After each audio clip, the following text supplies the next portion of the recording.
বিরতির পর আবারও স্বাগত সংবাদে। ৮ জেলার ১১৯টি কেন্দ্রে ৩৫,১৪৮ জন টেট পরীক্ষার্থী আজ টেট 2 পরীক্ষায় বসেছিলেন। কোনো প্রকার অপ্রীতিকর ঘটনা ছাড়া সোনামুড়া মহকুমা সহ গোটা সিপাহীজলা জেলার সমাপ্ত হয়েছে শিক্ষকতার চাকরি পরীক্ষা টেট 2। সিপাহীজলা জেলার ৪,৯৩০ জন পরীক্ষার্থীর মধ্যে ৪,৫১৬ জন পরীক্ষার্থী পরীক্ষায় বসেছেন। জেলার অন্তর্গত সোনামুড়া মহকুমার ৮টি, বিশালগড় মহকুমার 7টি কেন্দ্রে পরীক্ষা নেওয়া হয়েছে। জম্পুজলা মহকুমার কোনো পরীক্ষা কেন্দ্র ছিল না। সোনামুড়ার PM শ্রী নবদ্বীপ চন্দ্র ইনস্টিটিউটের প্রধান শিক্ষক ডক্টর নির্মল কান্তিকর জানিয়েছেন, নির্ধারিত সময় সকাল 10টা থেকে 11টার মধ্যে পরীক্ষার্থীরা পরীক্ষা কেন্দ্রে প্রবেশ করেন।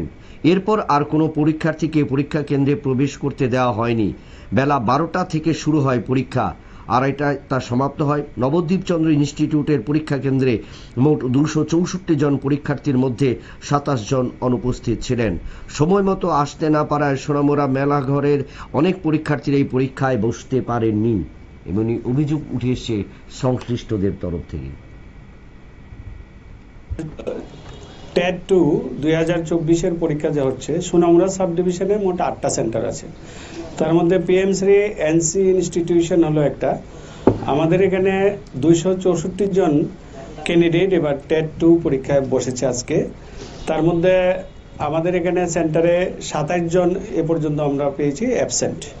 তার মানে 237 জন আউট অফ 264 পরীক্ষা দিচ্ছে। পরীক্ষাতে যে আজকে প্রেজেন্টের হার হচ্ছে 89.77%। পরীক্ষা মানে কিরকম ভাবে চলছে? পরীক্ষা আমাদের সেন্টারে তো এখন শান্তিপূর্ণ ভাবে হচ্ছে, কোনো রকম অপ্রীতিকর ঘটনা এখানে সম্পূর্ণ হয়নি। কটা থেকে শুরু হয়েছে, কখন শেষ হবে? আমাদের পরীক্ষা 12টা থেকে শুরু হয়েছে, 2:30 অবধি পরীক্ষা চলবে। তার আগে কি আসতে হয়েছে, মানে যারা ক্যান্ডিডেট তাদেরকে? হ্যাঁ, ক্যান্ডিডেট তো আসতে হয়েছে, যে অ্যাজ পার নর্মস তারা ক্যান্ডিডেট এসছে 10টার আগে।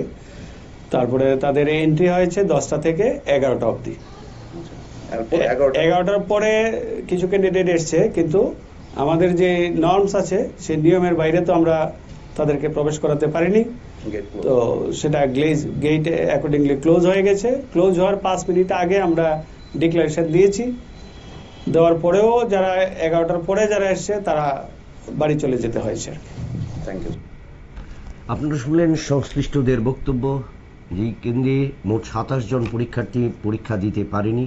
নির্ধারিত সময় যেটা ছিল সেই সময়ের মধ্যে যারা এসছেন তারাই কিন্তু যে পরীক্ষায় বসেছেন এবং বাকিদের কিন্তু পরীক্ষা দিতে দেওয়া হয়নি।